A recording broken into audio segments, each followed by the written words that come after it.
How is AI changing healthcare decision making? It's a great question, a little complicated in that I think a big part of the answer is that the knowledge that I'm talking about is not in the LLMs.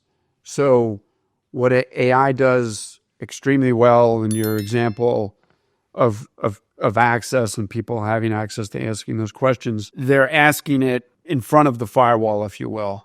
So all that knowledge that I mentioned, like if we had the knowledge that sits inside of pharmaceutical companies, arguably the big asset of a drug is the 20 years of call center and patient reported outcomes, and all that sits inside of the firewall of pharmaceutical companies. So I think we need to get access to that data and again have regulatory mechanisms where we can, because it would answer a lot of the questions you're talking about. Today, unfortunately, I don't think those questions could be answered through AI.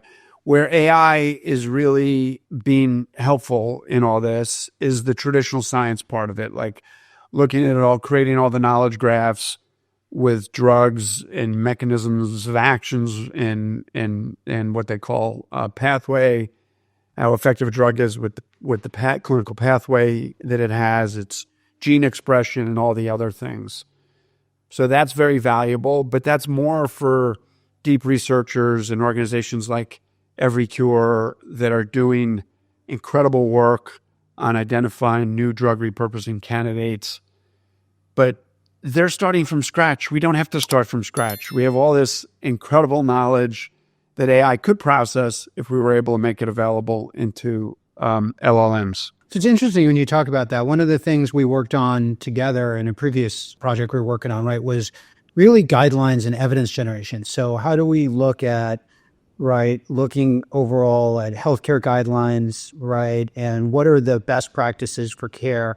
One of the things that happened to me in this current extras I was working on was like we took a long look at how complex oncology guidelines we're getting, for instance. So like there's hundreds of pages being added to NCCN guidelines on an annual basis, and they're just like exploding all over the place. Wouldn't some of this information actually help us maybe deconvolute this space? Because it's not like there's a prescriptive treatment path for every single person, but there's some good understanding of what best practices are. It's exactly right. And you bring up another phenomenal point in that regard, which is really guidelines. And they have what's called the living guidelines. Actually, the CHEST, American College of Chest Physicians, really started the living guideline model probably 15 years ago now.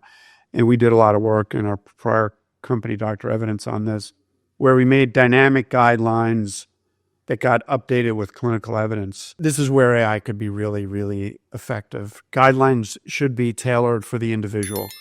So most clinical care has a major branch in the beginning of it, which is, do you have a prior condition?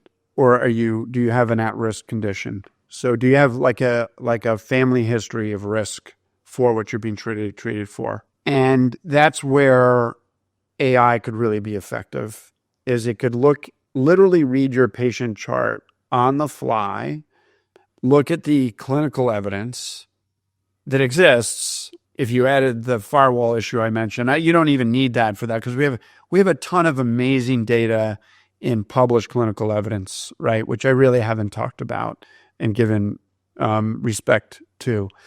There's over 40 million clinical studies probably in the market now that represent 1 billion pages of clinical data and charts and all kinds of other things.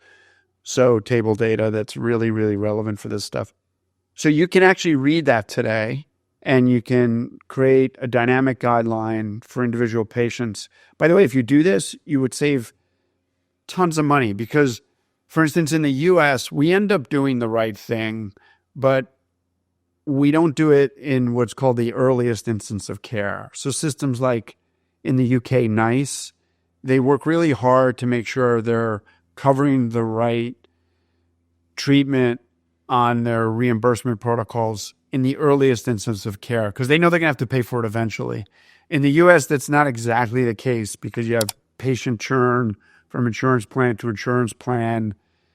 So we don't think about owning the patient holistically.